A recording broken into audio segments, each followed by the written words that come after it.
లేదంటే నేను మళ్ళీ ఇక్కడికి ఆపేస్తాను. మీ టైం కావాలంటే ప్లీజ్ ఆగండి దయచేసి. ఎస్ రామరెడ్డి గారు ఏం చెప్తారు? ఇప్పుడు ఏదైతే తెలంగాణలో అటు నీటి పంచాయతీ సంబంధించి రచ్చ జరుగుతుంది, ఇంత భారీగా స్థాయిలో ఉంటుంది, దీని అన్నిటికీ బీజేపీ పెద్దన్న పాత్ర పోషించాల్సిన అవసరం ఉంది. కమిషన్లు పెట్టారు, కృష్ణా వాటర్ బోర్డు ఉంది, దానికి సంబంధించి కూడా ఇంతవరకు ఒక క్లారిటీ లేదు. దాని గురించి ఒక క్లారిటీ ఇస్తే గానీ ఈరోజు తెలంగాణలో ఇలాంటి నీటి పంచాయతీ సంబంధించి ఒక రచ్చ అయితే తెరపడే అవకాశాలు లేవు. కాబట్టి ఏంటి బీజేపీ స్టాండ్ ఏంటి ఈ విషయంలో? లేదంటే నిర్ణయాలు తీసుకుంటుందా, లేదంటే గోడ మీద పిల్లలాగా ఒక పక్కకుండి చూస్తారన్న కామెంట్లు వస్తున్నాయి, ఏం చెప్తారు? ఒక్కటండి, ఫస్ట్ ఆఫ్ ఆల్ ఇప్పుడు టీఆర్ఎస్ వాళ్ళు డిస్కస్ చేసినా, కాంగ్రెస్ వాళ్ళు చేసినా, ఈ బాధ్యత అన్నిటికీ తెలుగుదేశం వాళ్ళ నుండి చంద్రబాబు నాయుడు పరిపాలన వీళ్ళంతా వాళ్ళ దగ్గర పనిచేసినారు. కేసీఆర్ అన్యాయం జరిగేదనేది ఆడికెళ్ళే మొదలై వీళ్ళు ఆడ ఉన్నప్పుడు ఏం చేశారు? ఓన్లీ నేను ఇవాళ మెచ్చుకునేది ఒక పోతిరెడ్డి పాడుకు పి జనార్దన్ రెడ్డి గారు కొట్లాడిరు. ఆ రోజు కేసీఆర్ ఉన్నాడు, రేవంత్ రెడ్డి ఉన్నాడు, వీళ్ళు ఎవరూ మాట్లాడలేదు. కాంగ్రెస్ పార్టీ కూడా రాజశేఖర రెడ్డి చేస్తున్న అన్యాయాన్ని ఎదిరించి మాట్లాడిన ఒక్క వ్యక్తి పి జనార్దన్ రెడ్డి. కానీ ఆ రోజు నుంచే స్టార్ట్ అయింది.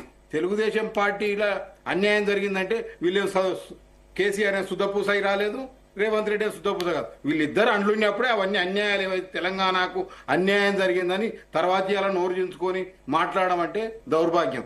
అయిన తర్వాత Bharatiya Janata party national party, దానికి ఎవరి మీద వివక్ష ఉండదు. అయిన తర్వాత ఇది ఏదైతుందో 299 ఒప్పుకున్నది కేసీఆర్ గారే ఒప్పుకొని సంతకం పెట్టారు.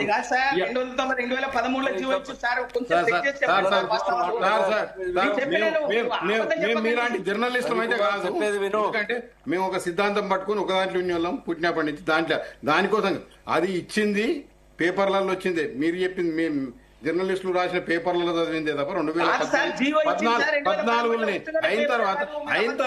అయిన తర్వాత ఈరోజు కేసీఆర్ గారు కేఎల్ఐ కల్వకుర్తి లిఫ్ట్ ఇరిగేషన్ 1000 కోట్లతోటి అయిపోయేదాన్ని ఈ రోజు వరకు పెండింగ్ ఉంది. ఆయన 10 సంవత్సరాలు ఆయన కమిషన్లో వచ్చిన కొత్త ప్రాజెక్టులు కానీ అవి అంతకుముందు రాజశేఖర రెడ్డి ఉన్నప్పుడు ప్రాజెక్ట్ రెడీ అయింది, కాల్వలు రెడీ అయినాయి.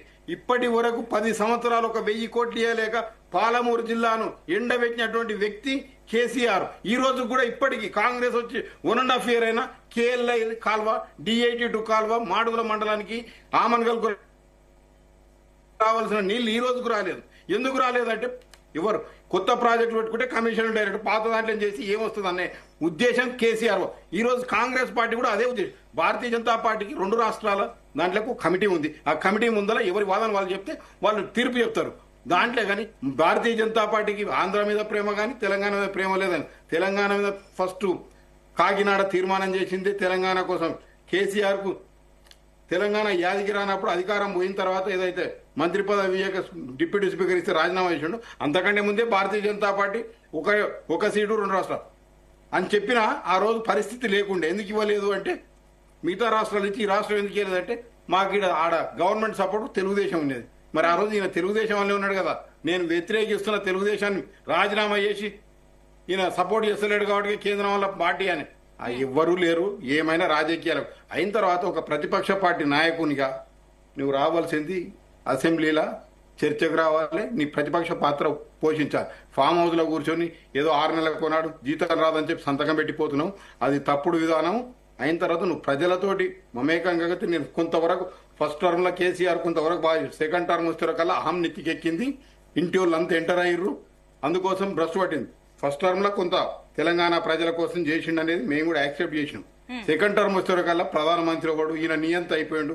అయిన తర్వాత ఏదైతే కరప్షన్ అనేది ఓటర్లకు డబ్బులు ఇచ్చేది ఇంతకుముందు లేకుండే, తెలుగుదేశం పార్టీకి వెళ్ళి ఎంటర్ అప్పుడు లేదు, చంద్రబాబు నాయుడుకి వెళ్ళి వస్తే ఇది పీక్ కు తీసుకొచ్చింది కేసీఆర్ గారు. ప్రతి ఓటర్కు మీరు ఎమ్మెల్యే లాంటి ఏముందా, టికెట్ నేను ఇస్తున్నా, గెలిపించేది నేను, పైసలు పెట్టేది నేను అనే కాడికి తెచ్చారు. ఆ సంస్కృతి అయిన తర్వాత అన్నిట్లలో కూడా ఇప్పుడు ఇంతకుముందు తమిళనాడు మొదలు పెట్టింది సౌత్ ఇండియాలో, తర్వాత ఆ జబ్బు ఆంధ్రప్రదేశ్కి వచ్చింది, ఆంధ్రప్రదేశ్ కర్ణాటక వచ్చింది. కేసీఆర్ గారు దాన్ని ఆల్ ఇండియా చేయాలని అనుకున్నాడు. ఇప్పుడు మీరు అంటున్నట్లు ఏ పార్టీలు చిత్తశుద్ధితో ముందుకు వెళ్ళట్లేదండి, అందరూ నోటిచ్చే ఓటు అడుగుతున్నారు. సరే సాంప్రదాయం స్టార్ట్ అయింది ఇక్కడ స్టార్ట్ అయిందని అన్నా కూడా కంటిన్యూ చేసే వాళ్ళది కూడా వస్తుందండి. కంటిన్యూ కాదు, ఎవరు కంటిన్యూ చేయదు, ఇంతకుముందు లేకుంటే ఈ సాంప్రదాయం తీసుకొచ్చిన ఘనత ఈ పార్టీలకి సరే, ఆ విషయం లోకల్ పక్కన పార్టీస్ పెడదాం. టాపిక్ నేషనల్ డివేట్ పార్టీస్ అవుతుంది. ఈ డివేట్ అవుతుంది. రోజు ఇప్పుడు యూపీలో కానీ తెలంగాణ బీహార్ రాష్ట్రంలో కానీ నీటి 20 లక్షల పంచాయతీ ఎక్కువగా ఉంది ఎమ్మెల్యే కాబట్టి దీని గురించి క్లారిటీ ఇవ్వండి రామరెడ్డి గారు. క్లారిటీ దీని గురించి ఏం భారతీయ చెప్తారు? జనతా అటు పార్టీ ఏపీకి మీరేమో విపక్ష చూపించట్లేదు అంటున్నారు. ఏపీకేమో భారీగా నిధులు ఇస్తారు. అటు కేంద్ర పర్మిషన్స్ లేకుండా అక్కడ ప్రాజెక్టులు ముందుకెళ్ళిపోతున్నాయి ఏపీలో. ఇంతవరకు కేంద్రం నుంచి తెలంగాణ రాష్ట్రానికి ఏ ప్రాజెక్టుకు సంబంధించి అయినా మద్దతు ప్రకటించారా? 100% మా మద్దతు ఉంటుంది. తెలంగాణ కోసం పిలువండి, ఎప్పుడైనా కేంద్రానికి రావడానికి మా 8 మంది ఎంపీలు రెడీగా ఉన్నారు. తెలంగాణ కోసం ఏది అన్యాయం జరిగినా మేము పోరాడడానికి సిద్ధంగా ఉన్నాం. రాష్ట్ర ప్రభుత్వానికి ఎవరైనా ఉన్నాను, కేసీఆర్ ఉన్నా రేవంత్ రెడ్డి ఉన్నా, ఈ రాష్ట్ర బాగోగులే మాకు ఇంపార్టెంట్.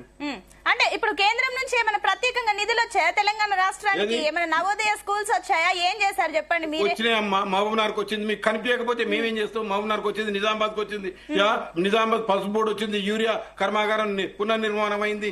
అయిన తర్వాత నేషనల్ హైవేస్ నేను చెప్పేదినండి, మీరు నేషనల్ హైవేస్ నేషనల్ యావరేజ్ కంటే 1.5% తక్కువ ఉండే, ఇవాళ నేషనల్ యావరేజ్ కంటే 2% ఎక్సెస్ ఉన్నాయి తెలంగాణ రోడ్లు.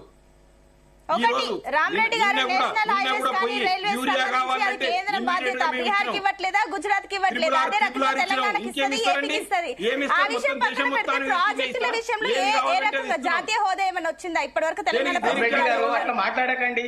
దేశానికి 6% జీడీపీలో ఆదాయాన్ని తెలంగాణ 6%. ఇవాళ 10 లక్షల కోట్లు అప్పులు చేసి 8 లక్షలు కేంద్రం ఇవ్వకపోతే సిసిల్ పైసలు లేవు. ప్రభుత్వం చేసింది దివాలా తీపిచ్చిపోయారు. తెలంగాణలో దివాలా ఇన్ఫ్రాస్ట్రక్చర్ పెట్టాలి. ఎవరు అప్పు చేసిండ్రు. అప్పులు చేసిన ఇన్ఫ్రాస్ట్రక్చర్ ఒకటి రండి, మీరు మాట్లాడతారు. ఇది జర్నలిస్ట్ కాదు, ఇది విలేకరు. మీరు మాట్లాడేటప్పుడు మేము మాట్లాడలేదు. తర్వాత మీ అవకాశం. రవికుమార్ గారు మళ్ళీ వస్తాను నేను. ఎస్ రామరెడ్డి గారు మీ పాయింట్ కంక్లూడ్ చేయండి. మాట్లాడిన తర్వాత మీకు సమయం వచ్చినప్పుడు మాట్లాడితే మీ పాయింట్ కంక్లూడ్ చేయండి రామరెడ్డి గారు. అసెంబ్లీలో ఒకటి భారతీయ జనతా పార్టీ ఏమిచ్చిందంటే ఇప్పుడు నేను చెప్పినవన్నీ కూడా RRR కూడా ఈ రోజు ఇస్తున్నది భారతీయ జనతా పార్టీ. నేషనల్ ఏ ప్రాజెక్టు అడిగినా కాదనకుండా నిన్న వీళ్ళు పోయి అడిగిన వెంటనే యూరియా కావాలి, ఎంత కావాలని వీళ్ళు ఇండెంటే పెట్టలేదు. బిఫోర్ పెట్టాలి ఇండెంట్, అది రెడీగా ఉండదు. అంతటా దేశం మొత్తం డిమాండ్ ఉంటుంది. ఇప్పుడు చెప్తే ఇమీడియట్ గా యూరియా అనేది ఈడ బ్లాక్ మార్కెట్ కాకుండా చూడవలసిన బాధ్యత రాష్ట్ర ప్రభుత్వం.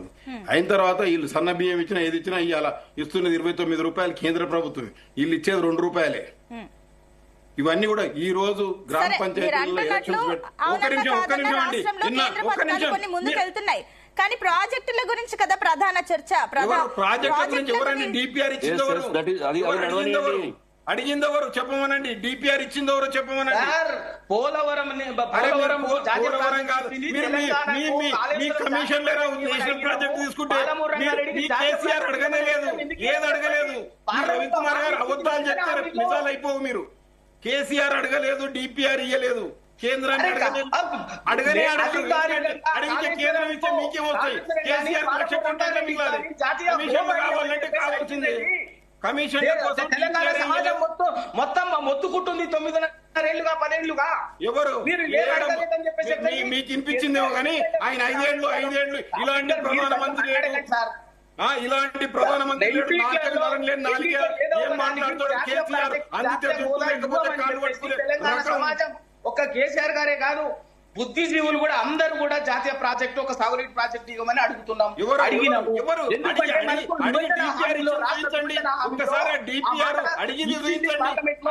చూపించండి. ఉట్టిగా ప్రెస్ లో వచ్చి చెప్తారు కానీ ఆడ ఏది ఉండదు, లెటర్ కూడా ఉండదు. మెడికల్ కాలేజెస్ కూడా దౌర్భాగ్యం ఏంటంటే కిషన్ రెడ్డి గారు లెటర్ పెట్టా, మీరు మెడికల్ కాలేజెస్ ఇయ్యలేదు.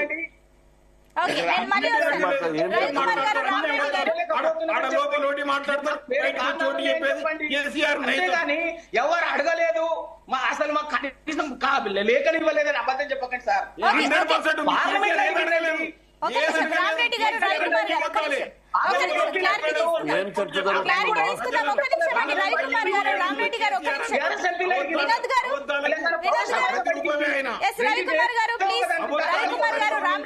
దయచేసి ఒక నిమిషం ఆగండి వినోద్ గారు.